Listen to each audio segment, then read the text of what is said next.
more importantly, who was going to play into exactly what I thought they were going to play into. And I wish I could have been more surprised. But from the second that I did Pierce Morgan, right after Diddy got arrested, I said some things. And everything happened just like I said. It's interesting. But I said some things last year on the couch. And I think a lot of people keep forgetting about what I say. I think people are so busy trying to disprove the reality. Everybody knows Jeffrey Epstein's name. The whole planet heard about it. He was arrested, locked up, and his world started falling apart. Now the people around him are being exposed one by one, and accountability is finally knocking on doors. But what if I told you there's another powerful name in the United States, deep inside the Hollywood machine, facing serious accusations of misconduct? Not a single mention in the Epstein files, no direct connection. And yet there are 2 federal lawsuits, a combined $337 million in alleged damages. We're talking real text messages, real court filings, and real people stepping forward with claims. For years, one woman kept sounding the alarm. People laughed at her. They said she was jealous. They said she was bitter. They said she was crazy. Her name is Jaguar Wright. And now parts of what she's been saying are lining up with active court cases. She looked straight into the camera and said, "Tyler Perry is worse than Epstein." That statement shook people up. This video isn't about the Epstein files. Tyler Perry is not named in them, and we'll fact check that live later.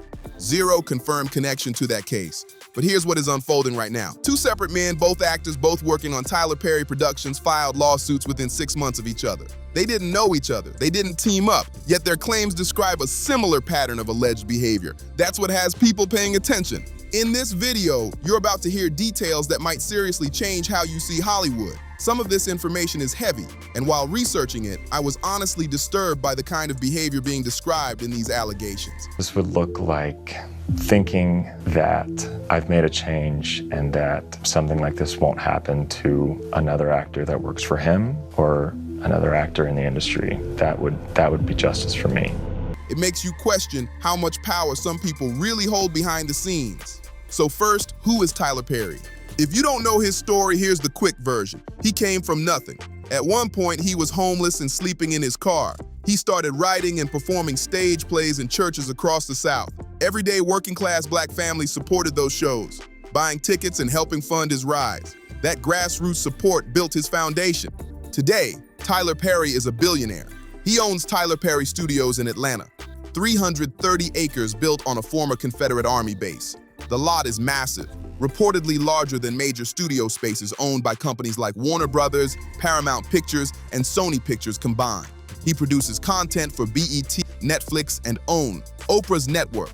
His Madea franchise alone brought in hundreds of millions. Forbes officially confirmed his billionaire status. Oprah Winfrey has publicly praised him as proof that a black man can build a full empire in Hollywood.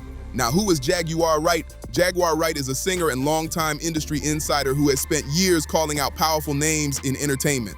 She's known for speaking boldly and refusing to back down. She does not take payouts. She does not stay quiet. She has spoken about Whitney Houston, Aaliyah, and Diddy long before headlines started exploding, years before investigations, years before arrests. Every time people brushed her off and said she was crazy.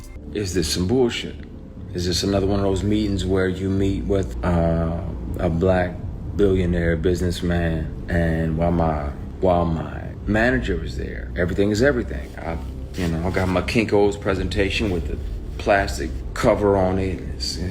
I paid good money on it, good money. And running it down like you can invest in this, that, and the other. As soon as my manager leaves, he moves it into a conference room. And I'm like, okay, it's a conference. Led into his suite. So about 8 or 10 minutes, I'm nervous and motherfucker. I'm like, okay, okay, you changing? You got to use the bathroom. It's a number 2. Cool. He comes back in silk pajamas, silk robe, right as they're delivering strawberries and champagne like this is Pretty Woman or a fucking date. Now, I'm like, wait, whoa, this ain't that. I'm not him, and this ain't that. I'd love for you to invest in my company. He probably should. The books I've already sold, the 6 or 8 books I'm about to release, all of that. He would have had a piece of all of that monetarily, but he didn't. He was thinking with his dick. And yeah, if you don't stay and do what I want, you're not going to get what you're hoping for. Now, This particular guy is out here paying tuition for entire classes of HBCUs after this sketchy shit. Want to air him out too. I'm just tired of carrying this bullshit with me. And every time new information surfaced later that made people look back and say, wait a minute, Jaguar Wright has been warning people about Tyler Perry for years. She claims she saw him at Diddy's private parties and alleged that he benefits from a protection system inside the industry. She has suggested that certain powerful figures move differently because they are seen as untouchable. Those are her claims. Why does this matter right now? Because as of February 20th, 2026, 2 federal lawsuits are active. The combined damages being sought total $337 million. The filings reportedly include text messages, detailed timelines, locations, and named individuals. Meanwhile, Tyler Perry is still producing projects, still working, and mainstream coverage has been limited. That silence is exactly what Jaguar says she's been calling out. Now here's where it gets serious. The first lawsuit involves Derek Dixon and $260 million. In June 2025, an actor named Derek Dixon, who appeared on Tyler Perry's show The Oval, filed a $260 million lawsuit alleging sexual harassment. According to the complaint, Dixon claims Perry entered his guest house bedroom without invitation while he was asleep, pushed him against a wall inside his trailer on set, and sent repeated text messages over time. The lawsuit includes alleged messages. One text quoted in the filing reportedly reads, "What's it going to take for you to have guiltless texts?" That line alone has people stunned. One of the messages quoted in the lawsuit allegedly says, "Have y'all found that yet in therapy?" That line is listed directly in the court filing. Listen to this, guys. Tell me what you think. Actors, they're not allowed to consort with me. Because I saw you at a Diddy party, Tyler. And you were having a glorious time. I spent a lot of time in Miami, and I snuck around Star Island quite a bit. I know Christian isn't lying, but I need him to tell me what happened to my friends. But there's another text that people are talking about even more. According to the complaint, Perry allegedly wrote, "I love killing a motherfucker" in a show that no one expects. Now here's why that raised eyebrows. Derek Dixon's character on The Oval had just been shot 4 times on the show. The lawsuit argues that this message wasn't random. Dixon claims it felt like pressure tied to his role and career. Those are allegations laid out in the filing, not proven facts. According to the complaint, Dixon believes the message carried an implied warning: cooperate or risk your character being written off. The lawsuit also claims that incentives were offered. Allegedly, a new car, pay raises, even talk of producing Dixon's own TV pilot, which he saw as his dream project. But the filing says once Dixon did not respond the way Perry allegedly wanted, those promises never materialized. Dixon later spoke publicly in an interview with ABC News and said, "My goal is to help ensure that the next generation of actors don't have to choose between their dreams and their dignity." That statement hit hard. Then came a second lawsuit. In December 2025, 6 months later, another actor stepped forward. Mario Rodriguez, who appeared in Boo, a Madea Halloween, filed a $77 million lawsuit against Tyler Perry. In his lawsuit, Mario Rodriguez alleges that Tyler Perry grabbed him multiple times without consent and made repeated unwanted advances over several years. He claims he was invited to Perry's Los Angeles home under the idea of watching a movie and that an assault happened there. These are allegations written directly in the court filing, and Perry has denied wrongdoing. The part that really stands out is this. Rodriguez says he decided to come forward only after reading about Derek Dixon's lawsuit in the news. That's when he reportedly realized he wasn't alone. 2 different men, similar patterns described. Lawsuits filed about 6 months apart. According to reports, they did not coordinate and did not know each other when they filed. That timing has people paying attention. Now here's where it gets deeper. 2 years before either lawsuit became public, another actor tried to speak out. In December 2023, Christian Keys went live on Instagram.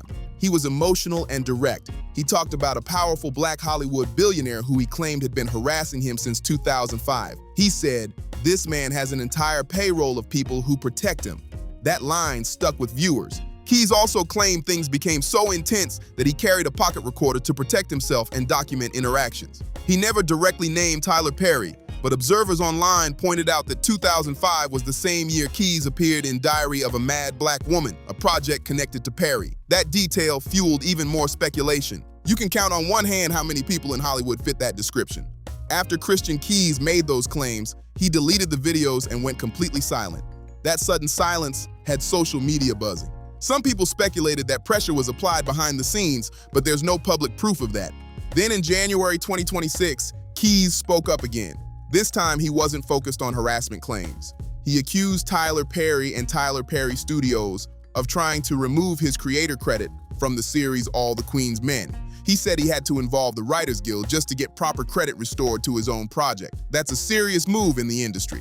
While discussing that dispute, Keys also mentioned that seasons 2 and 3 took a direction he didn't agree with. He suggested the tone and content shifted after creative control changed hands. According to him, that direction was not part of his original vision. He made it clear he wanted distance from those changes. Throughout all of this, Jaguar Wright publicly supported Christian Keys. She claims she understood exactly what he was describing based on what she says she personally witnessed at certain industry gatherings. When she talks about payroll protection and insiders moving in silence, it can sound confusing at first. But once you break down what she's alleging, her argument becomes clearer. She believes powerful figures are shielded by loyal networks. Jaguar Wright claims that Tyler Perry keeps what she calls a payroll of young white male employees whose role, according to her, is to defend him online. She alleges their job is to push back against critics, discredit accusations, and keep his public image polished. Those are her claims, not proven facts. Why does she specifically point to white men? Jaguar argues it's strategic. She says if a black accuser speaks out against a powerful black mogul, those defenders can quickly frame it as jealousy or an attack on black success. In her view, that flips the story and makes the accuser look bitter instead of believable. She describes it as a calculated deflection system that's been effective for years. Jaguar also makes another serious claim. She says she personally saw Tyler Perry at private parties hosted by Diddy. Not red carpet events, but smaller private gatherings. Federal prosecutors have described certain private events and filings related to Diddy, but there has been no public evidence tying Perry to any criminal activity there. That distinction matters. According to Jaguar, just being seen at those gatherings created tension in the industry. She claims people felt pressured to pick sides, either support those making accusations or stay in Perry's circle. She says you couldn't do both. Jaguar also alleges that after she went public, actors working on Perry's shows were warned not to communicate with her. She claims the message was clear. Do not speak to Jaguar Wright. Do not engage with her. These are allegations she has repeated publicly. And here's the key point. Jaguar's credibility is central to how people interpret all of this. Jaguar Wright had been speaking about Diddy long before his legal troubles made headlines. She also spoke publicly about Whitney Houston and Aaliyah years ago. Supporters point to that history and say that's why they take her seriously today. This is the core of what Jaguar means when she says Tyler Perry is worse than Epstein. Her argument isn't about identical crimes. It's about accountability. When Jeffrey Epstein was arrested, it was everywhere. There were perp walks, non-stop coverage from major networks, public outrage, brands cutting ties, and political pressure. His world faced intense scrutiny that continues even now. Now compare that to what's happening around Tyler Perry. 2 federal lawsuits, $337 million in combined damages being sought, alleged text messages submitted in court, multiple accusers speaking out, yet mainstream coverage has been limited. No constant breaking news banners, no visible brand exodus, no congressional spotlight, just a low hum instead of a storm. Some observers ask why that difference exists. One reason often mentioned is Perry's cultural and economic impact. He employs hundreds of people. His Atlanta studio is described as the largest Black-owned entertainment complex in history. For many, he represents proof that a Black creator can build a massive empire from scratch. And that's the tension. If serious allegations surround someone who symbolizes that kind of success story, it forces uncomfortable conversations that Hollywood may not be eager to amplify. Look at what happened with Diddy. There was a perp walk, cameras everywhere, headlines on every major network, brands distancing themselves fast, celebrities suddenly quiet. The shift was immediate and dramatic. Now compare that to Tyler Perry. 2 active lawsuits, alleged text messages submitted in court, multiple accusers on record, and yet he's still attending events, still producing shows, still being praised publicly. The contrast is what has people talking. Even pop culture has handled him carefully. The Boondocks famously poke fun at Perry's creative style, but critics have long noted how cautious Hollywood can be when addressing someone with that level of influence. Perry is a major studio owner with deep industry ties. That kind of power naturally makes people think twice. His current attorney, Alex Spiro, who has represented high-profile clients like Jay-Z and Alec Baldwin, has publicly described the lawsuits as fabricated and money grabs. Perry has denied the allegations. That's the legal battle unfolding right now. As of February 2026, both lawsuits remain active. Derek Dixon's case was moved from California to federal court in Georgia, Perry's home state. Some legal commentators speculate about strategic advantages in venue changes, but that's common in complex cases. Dixon, for his part, has given interviews and appears committed to pursuing the case publicly rather than settling quietly. Mario Rodriguez's lawsuit is still proceeding in California. His legal team has said they intend to continue pushing forward through the court system.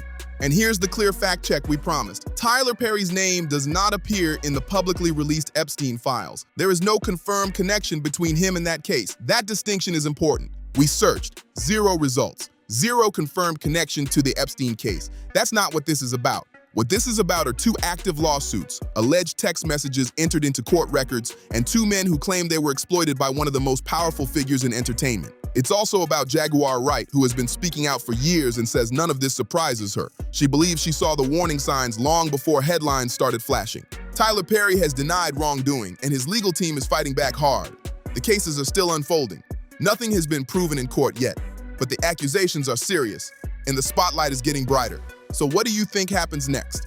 Will Tyler Perry face real accountability if the claims hold up in court? Or will his influence, legal team, and industry power shield him from lasting consequences? Drop your honest thoughts in the comments below. If this video made you look at things differently, hit like, subscribe, and share it with someone who needs to see this. Turn on that notification bell so you don't miss what comes next. This story is still developing and we'll be right here breaking it down. See you in the next one.